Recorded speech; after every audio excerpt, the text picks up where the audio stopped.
Madame, Messieurs, vous êtes nombreux à travers le monde en train de suivre cette nouvelle édition sur l'RTCJ. Le sommaire. Le vice-gouverneur de la province du Congo central, Justin Lwemba, a reçu en audience le ministre national des droits humains, Fabrice Puela, lundi 14 juin passé. Le ministre de la Santé publique, Hygiène et Prévention s'est adressé à la nation congolaise à l'occasion de la célébration de la Journée mondiale du don bénévole décembre lundi 14 juin dernier.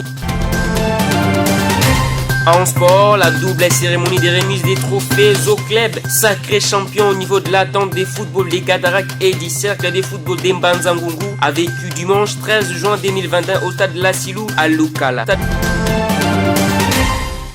Madame, Messieurs, bienvenue. Ouvrons cette édition avec l'information du chef de l'État, Félix Antoine Tshisekedi Tshilombo, qui a annoncé ce mardi 15 juin quelques mesures visant à lutter contre la pandémie de la Covid-19 qui sévit en République démocratique du Congo. Parmi elles, la nouveauté, c'est la fermeture des discothèques et des boîtes de nuit pour une durée de 15 jours.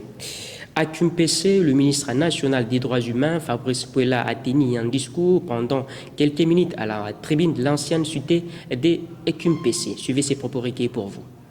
Monsieur Pelamingi, la façon de Mayambela Beto, la façon papa, Ateya Mayambela Beto, na membre du conseil de sécurité et territoire Beto, ya Songololo.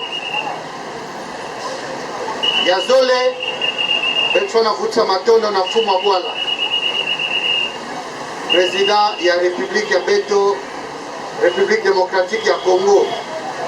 Yandi Ndeme kuza honoré province ya Congo central à Beto, contrairement à la marginalisation ya Nene, c'est-à-dire il y a une négligence Beto Vanana Yao, Gemona Bulamatari Kebima, parfois ou ta province à Beto Mosika Katozole. Mais en balaye de Ketano en Vimba. Nakata Poupanama.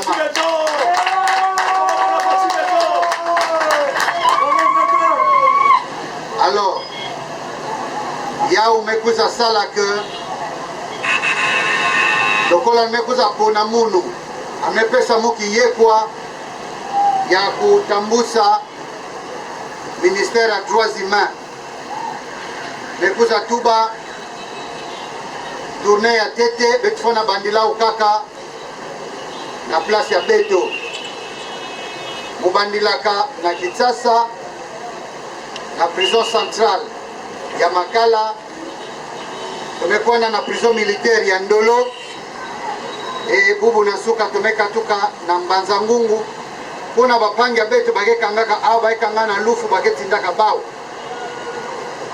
Et Betkona ou continuer programme kele na Matadi na Chela na Mwanda même awa ba amigo ke kwandaka au c'est-à-dire ba kasho.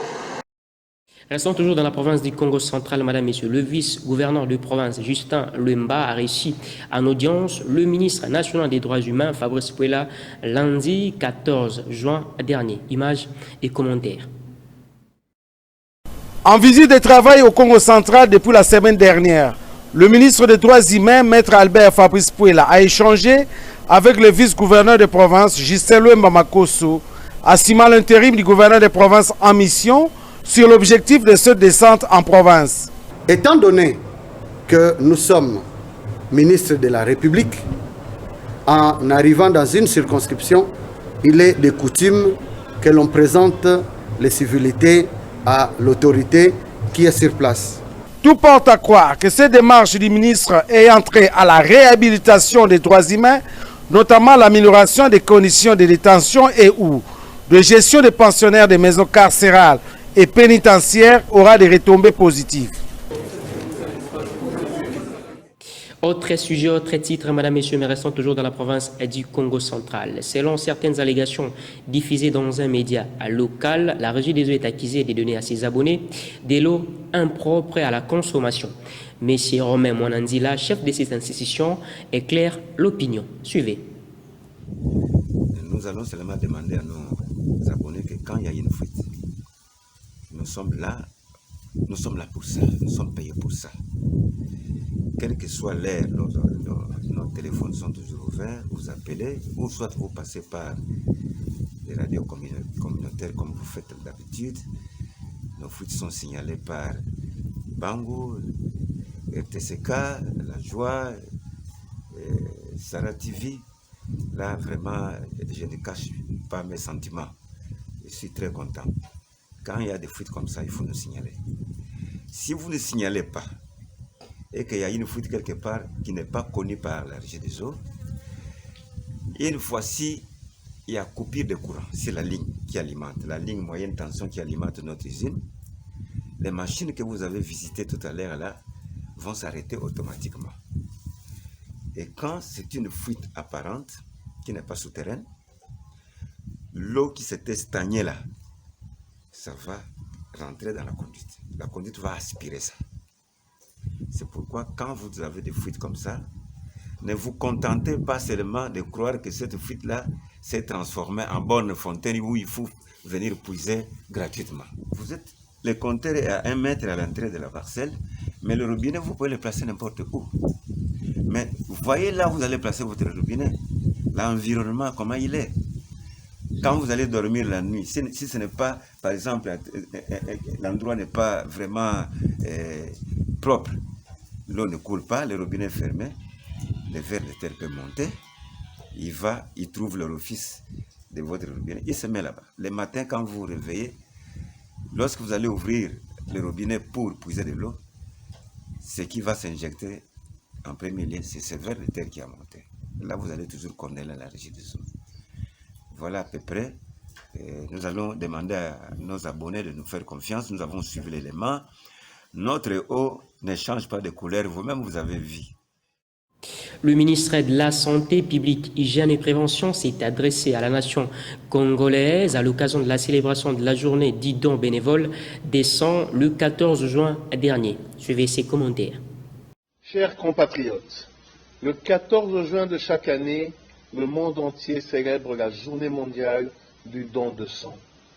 La manifestation de ce jour revêt une importance capitale pour les donneurs de sang volontaires et non rémunérés, car c'est seulement à cette occasion que le monde entier leur dit merci pour le geste humanitaire combien salvateur qu'ils posent en donnant régulièrement de leur sang à des bénéficiaires qu'ils ne connaissent pas. Chers compatriotes, le contexte sanitaire de notre pays est encore dominé par la pandémie de la Covid-19. Cette pandémie, à l'échelle mondiale, interpelle tous les spécialistes en santé publique sur les approches à adopter en ce qui concerne la sensibilisation des communautés pour le changement des comportements. Pour ce faire, il est temps que l'on prenne conscience sur la nécessité d'accroître la proportion des donneurs bénévoles qui, depuis une décennie en RDC, aussi entre 34 et 35%. Cette année, le thème retenu au niveau global est « Donnez votre sang pour faire battre le cœur du monde », étant donné que le don de sang doit être considéré comme le moteur de la vie du monde entier.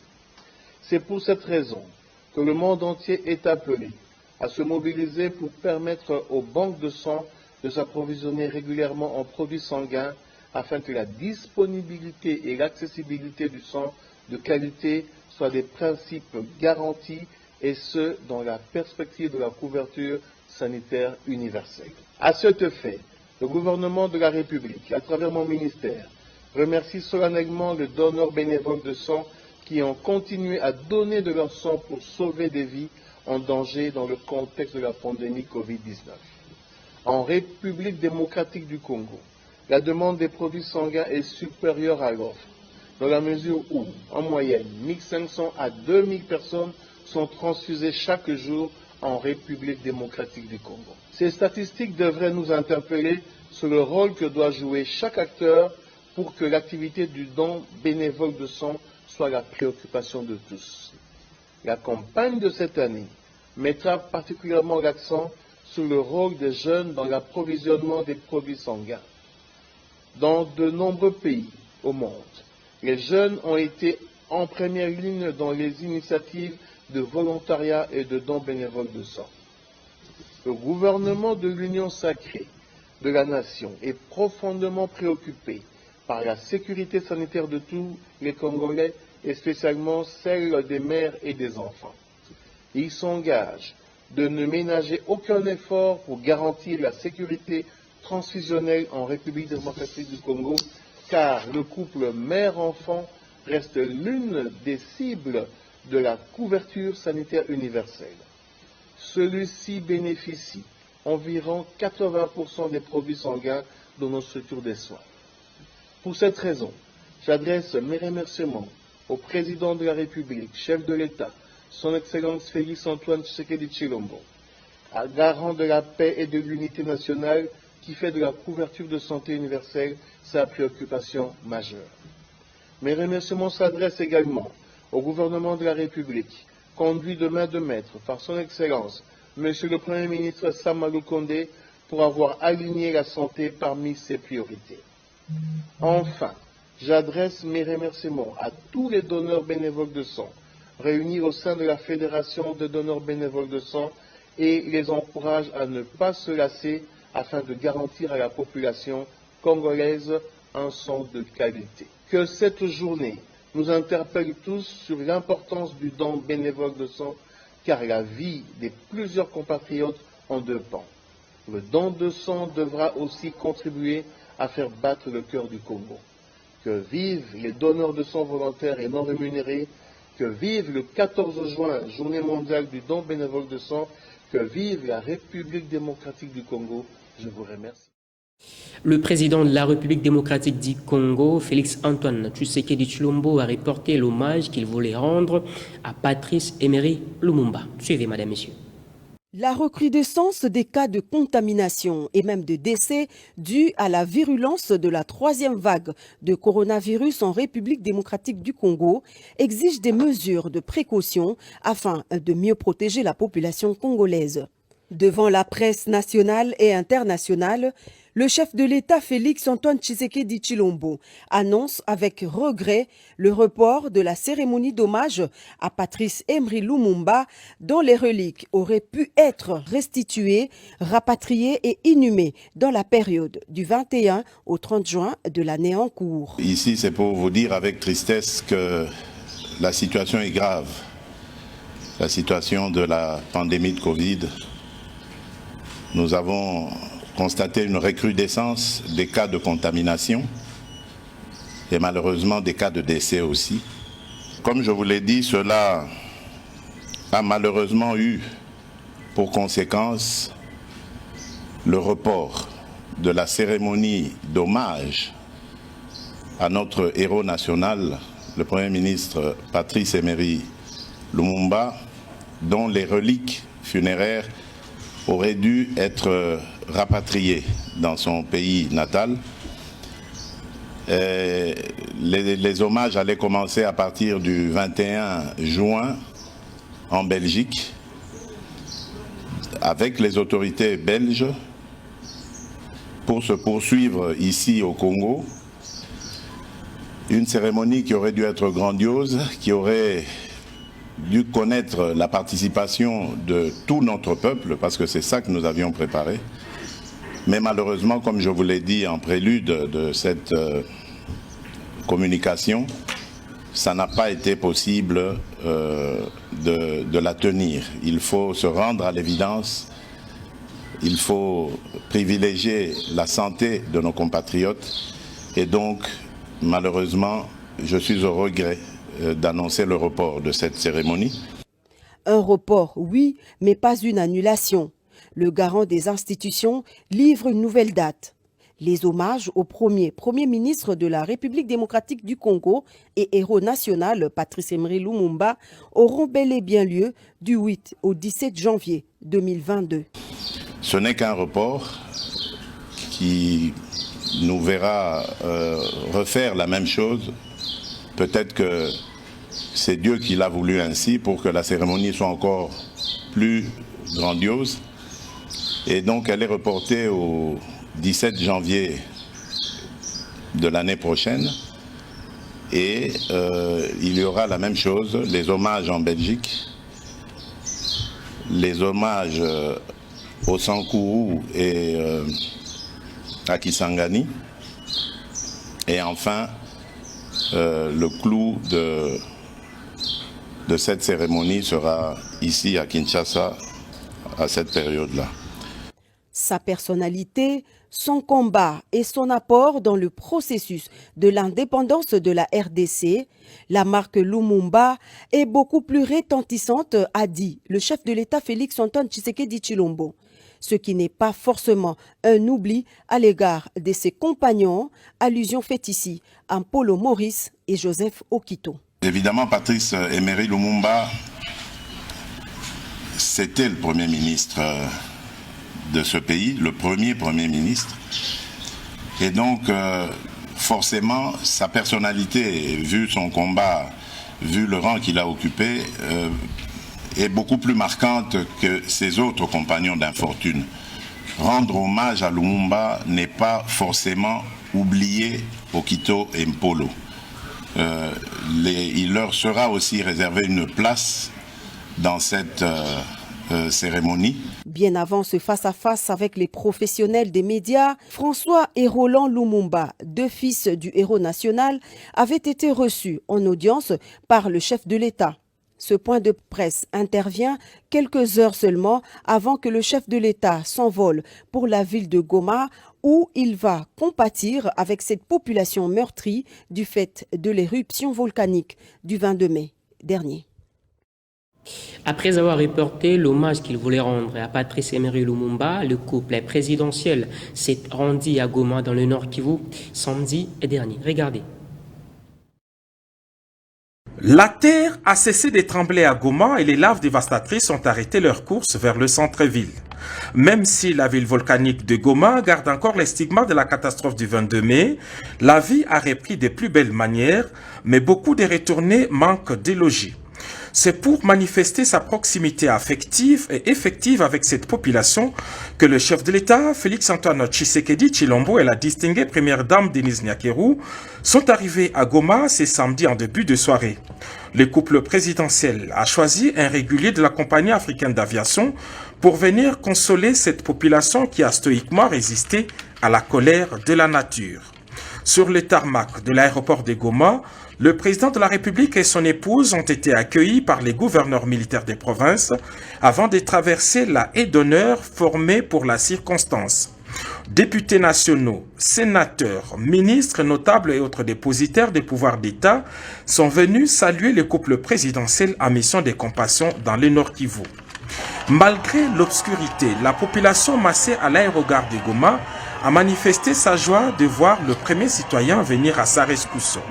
Un bain de foule qui témoigne du degré d'affection de cette population à son président de la République très attentionné par l'essor de sa population.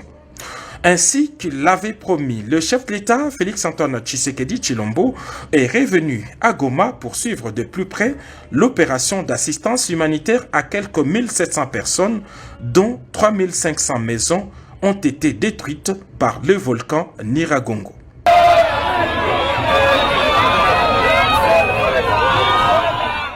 Vous avez donc suivi l'arrivée du couple présidentiel à Goma dans la province du Nord Kivu. Parlons sport à présent, madame, messieurs. Le basket club de Kulungongo s'est à nouveau incliné samedi 12 juin dernier face à l'association de basketball Sion au terrain d'Iseko Kumpesi avec un score de 67 paniers à 87. Enoch Makanzu nous en parle.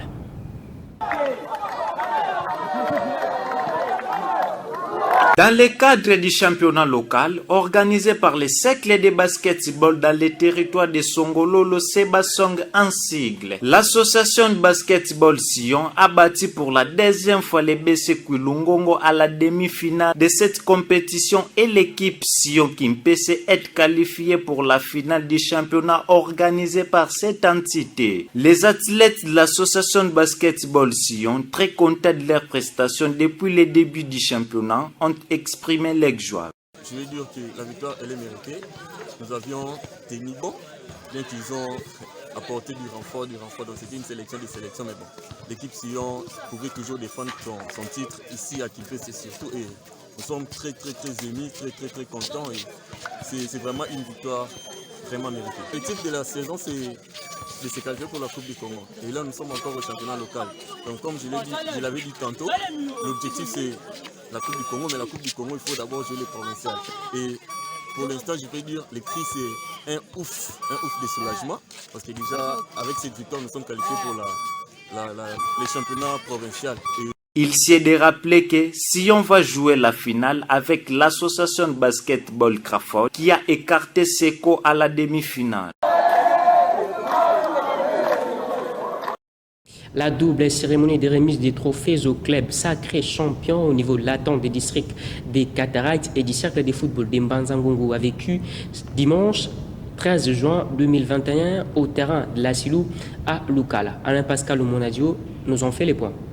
C'est en présence de toutes les autorités des entités concernées, à savoir le chef de bureau de la division unique de football et loisirs des Cataractes, l'entente des districts de football des Cataractes, les cercles de football de Mbanza-Ngungu ainsi que celui de Songololo, que cette manifestation tant attendue a vu le jour à Lukala. Le football club Sakadenet de Lukala en bleu, champion du cercle de football de Mbanza-Ngungu, Sef Mbangu en sigle, a reçu l'association sportive Verti de Kimpese vêtue en vert et noir qui a terminé en tête du championnat de l'entente des districts de football des Cataractes cette saison sportive 2020-2021 comme première équipe de Songololo à pouvoir arracher ce titre. C'était juste après la cérémonie de remise de trophées que ces deux clubs se sont affrontés en match de fair play. 2 buts partout est le score qui a sanctionné cette rencontre dimanche 13 juin dernier. Pour ce faire, les dirigeants de ces dénominés se sont exprimés. Très content parce que c'était l'un de nos objectifs. Vous savez qu'avant que nous débutions notre préparation pour la saison sportive 2020-2021, nous nous sommes fixés des objectifs. Alors, être champion au niveau de l'entente, c'était l'un de nos objectifs. En tout cas, coup de chapeau à tout le monde, coup de chapeau aux athlètes, coup de chapeau au comité, coup de chapeau aux fans. En fait, ce sont des impressions de satisfaction et aussi de joie. C'est par rapport aux objectifs que nous sommes fixés dès le démarrage du championnat. Vous allez vous rappeler, nous avons 2 ans d'existence. C'est une équipe que nous avions créée l'année passée. En fait, je l'ai déjà dit, je ne peux que les remercier. Ils nous ont accompagnés partant de leurs conseils. Ça, je suis très rassuré et je dois être très reconnaissant envers la justice, le secrétaire Hiro et le secrétaire Elka. Vraiment, ils nous ont beaucoup aidés, ils nous ont accompagnés et ils nous ont assistés. Voilà.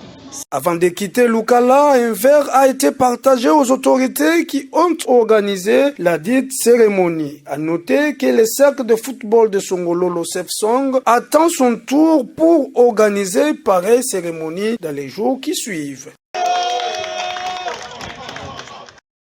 Madame, Messieurs, c'est par ces éléments sportifs que nous bouclons cette édition. Mais ne vous déplacez pas, le rappel des titres. Le vice-gouverneur de la province du Congo central, Justin Luemba, a reçu en audience le ministre national des droits humains, Fabrice Pouela, lundi 14 juin passé. Le ministre de la Santé publique, Hygiène et Prévention s'est adressé à la nation congolaise à l'occasion de la célébration de la journée mondiale du don bénévole des sangs lundi 14 juin dernier. En sport, la double cérémonie de remise des trophées au club sacré champion au niveau de l'attente des footballs des Cataractes et du cercle des footballs d'Mbanza-Ngungu a vécu dimanche 13 juin 2021 au stade de la Silou à Lukala. C'en est complètement fini, Madame, Messieurs, mais merci d'avoir suivi cette édition d'information qui a porté la signature de tous les journalistes de l'RTCJ. Mais retenez que la star de la comédie congolaise, Mama Chako, a tiré sa révérence déçue d'une courte maladie. C'est mardi 15 juin 2021. Mais ne nous quittez pas, restez branchés sur nos antennes. A plus. Attends-vous.